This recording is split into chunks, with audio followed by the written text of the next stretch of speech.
Hello hi ನಮಸ್ಕಾರ ಎಲ್ಲರೂ ಹೇಗಿದ್ದೀರಾ? ಐ ಹೋಪ್ ಎಲ್ಲ ಚೆನ್ನಾಗಿದ್ದೀರಾ ಅಂತ ಅಂದ್ಕೊಂಡಿದ್ದೀನಿ. Welcome back to my new video. ಬನ್ನಿ ಇವತ್ತು ನಾನು ಯಾವ ರೀತಿ ರಸಮ್ನ ಮಾಡ್ತೀನಿ ಅಂತ ನಿಮಗೆ ತೋರಿಸ್ಕೊಡ್ತಾ ಇದ್ದೀನಿ. ಮಕ್ಕಳಿಗೆಲ್ಲ ಕೋಲ್ಡ್ ಆಗಿಬಿಟ್ಟಿತ್ತು, ಹಾಗಾಗಿ ರಸಮ್ ಮಾಡಿಕೊಡೋಣ ಅವ್ರಿಗೆ ಅಂದ್ಕೊಂಡೆ. ಹಾಗೆ ಒಂದು ವಿಡಿಯೋ ಮಾಡ್ಕೊತಾ ಇದ್ದೀನಿ.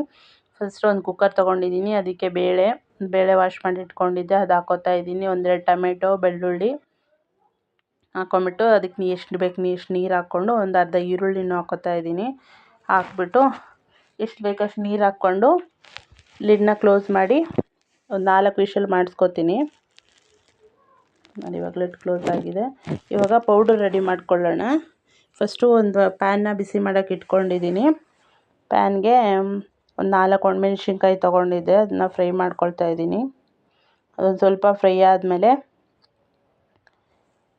ಜೀರಿಗೆ ಮತ್ತು ಮೆಣಸು ಹಾಕ್ಕೋಬೇಕು.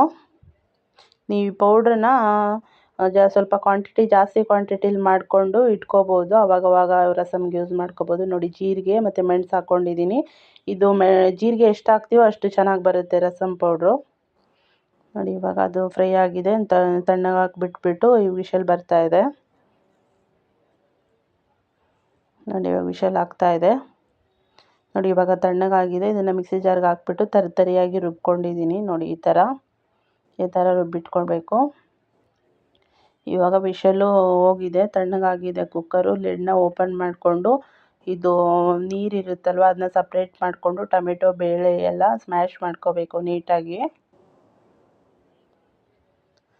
ನೋಡಿ, ಇವಾಗ ನೀರೆಲ್ಲ ತಗೋತಾ ಇದ್ದೀನಿ. ಸ್ವಲ್ಪನೂ ನೀರು ಇರಬಾರ್ದು, ಎಲ್ಲ ನೀರು ತಗೋಬೇಕು.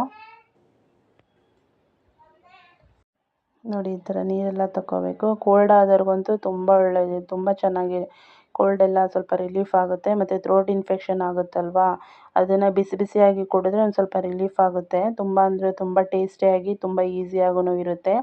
ಎಲ್ಲರೂ ಟ್ರೈ ಮಾಡಿ ನನಗೆ ಹೇಗಿತ್ತು ಅಂತ ಕಮೆಂಟ್ ಮಾಡಿ. ನೋಡಿ, ನೀಟಾಗಿ ಸ್ಮ್ಯಾಶ್ ಮಾಡಿಕೊಂಡು ಅದೇ ಪಾತ್ರೆಗೆ ತಗೊಂಡು ಇವಾಗ ಕುಕ್ಕರ್ ಬಿಸಿ ಮಾಡೋಕ್ಕೆ ಇಟ್ಟಿದ್ದೀನಿ.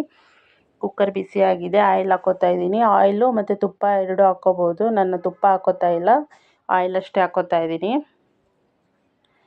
ಇವಾಗ ನೋಡಿ, ಇದು ಬಿಸಿ ಮಾಡೋಕ್ಕೆ ಇಟ್ಟಿದ್ದೀನಿ, ಬಿಸಿ ಆಗ್ತಾ ಇದೆ. ಸ್ವಲ್ಪ ಜೀರಿಗೆ ಎಲ್ಲ ಸಾಸಿವೆ ಹಾಕ್ಕೋಬೇಕು. ನೋಡಿ, ಸ್ವಲ್ಪ ಸಾಸಿವೆ ಹಾಕ್ಕೋತಾ ಇದ್ದೀನಿ. ಅದು ಸಾಸಿವೆ ಚಟಪಟ ಅನ್ನುತ್ತಲ್ವ, ಅಲ್ಲಿವರೆಗೂ ಬಿಡಬೇಕು. ಆಮೇಲೆ ಒಂದು ಬೆಳ್ಳುಳ್ಳಿನ ಜಜ್ಕೊಂಡಿದ್ದೀನಿ. ಇವಾಗ ಬೆಳ್ಳುಳ್ಳಿ ಹಾಕ್ಕೋತೀನಿ.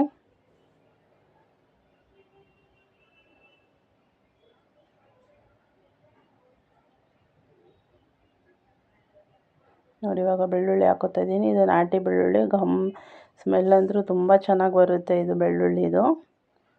ನೋಡಿ, ಸ್ವಲ್ಪ ಇದು ಬ್ರೌನಿಷ್ ಆಗೋವರೆಗೂ ಫ್ರೈ ಮಾಡಿಕೊಂಡು ಇದು ಫ್ರೈ ಆಗಿದೆ. ಇವಾಗ ಒಂದು ಒಣಮೆಣ್ಸಿನ್ಕಾಯಿ ಮತ್ತು ಒಂದು ಅರ್ಧ ಈರುಳ್ಳಿ ಕಟ್ ಮಾಡ್ಕೊಂಡಿದ್ದೆ, ಅದು ಹಾಕ್ಕೋತಾ ಇದ್ದೀನಿ. ಮತ್ತು ಕರಿಬೇವಿನ ಸೊಪ್ಪು ಸ್ವಲ್ಪ ಹಾಕ್ಕೊಂಡ್ಬಿಟ್ಟು ಸ್ವಲ್ಪ ಬ್ರೌನ್ ಆಗೋವರೆಗೂ ಫ್ರೈ ಮಾಡ್ಕೋಬೇಕು. ಇನ್ನೂ ಯಾರು ನನ್ನ ಚಾನಲ್ಗೆ ಸಬ್ಸ್ಕ್ರೈಬ್ ಆಗದೆ ನೋಡ್ತಾ ಇದ್ದೀರಾ, ಪ್ಲೀಸ್ ಸಬ್ಸ್ಕ್ರೈಬ್ ಮಾಡ್ಕೊಂಡು ನೋಡಿ, ಸಪೋರ್ಟ್ ಮಾಡಿ.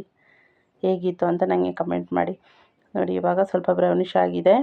ಇವಾಗ ಅದು ಇದು ಬೇಳೆ ಕುದಿಸ್ಕೊಂಡಿದ್ವಲ್ಲ ನೀರು, ಅದನ್ನೆಲ್ಲ ಹಾಕ್ಕೋತಾ ಇದ್ದೀನಿ.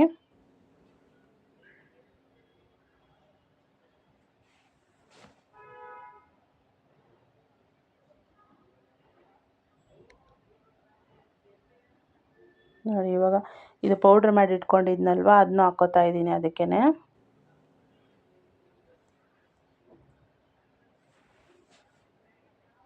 ನೋಡಿ, ಇವಾಗ ಒಂದು ಸ್ವಲ್ಪ ಹುಣಸೆಹಣ್ಣು ನೆನೆಸಿಟ್ಕೊಂಡಿದ್ದೆ ನಾನು. ಆ ಹುಣಸೆಹಣ್ಣನ್ನ ನೀಟಾಗಿ ಕಿವುಚ್ಬಿಟ್ಟು ನೀರಷ್ಟೇ ಹಾಕ್ಕೋತಾ ಇದ್ದೀನಿ. ಮತ್ತು ಬೇಕಿದ್ದರೆ ಇದಕ್ಕೆ ಸ್ವಲ್ಪ ಬೆಲ್ಲನೂ ಹಾಕ್ಕೋಬೋದು, ಚೆನ್ನಾಗಿರುತ್ತೆ ಟೇಸ್ಟು. ನಾನು ಹಾಕಿಲ್ಲ. ನೋಡಿ, ನೀಟಾಗಿ ಕಿವುಚ್ಬಿಟ್ಟು ನೀರಷ್ಟೇ ಹಾಕ್ಕೋತಾ ಇದ್ದೀನಿ. ಚೆನ್ನಾಗಿರುತ್ತೆ, ಖಾರವಾಗಿ ಸ್ವಲ್ಪ ಹುಳಿಯಾಗಿ ಸಖತ್ತಾಗಿರುತ್ತೆ. ನೋಡಿ, ಇವಾಗ ಒಂದು ಕುದಿ ಬಂದಿದೆ. ಇವಾಗ ಸ್ವಲ್ಪ ಇದಕ್ಕೆ ಅರಿಶಿನ ಮತ್ತು ರುಚಿಗೆ ತಕ್ಕಷ್ಟು ಉಪ್ಪು ಹಾಕ್ಕೋತಾ ಇದ್ದೀನಿ. ಇದು ಒಂದು ಕುದಿ ಬಂದರೆ ಸಾಕು, ಜಾಸ್ತಿ ಬೇಯಬೇಕು ಅಂತಲೂ ಏನೂ ಇಲ್ಲ. ಒಂದು ಕುದಿ ಬಂದರೆ ಸಾಕು, ರೆಡಿ ಆಗುತ್ತೆ ರಸಮು. ನೋಡಿ, ಇವಾಗ ಕುದಿ ಬಂದಿದೆ.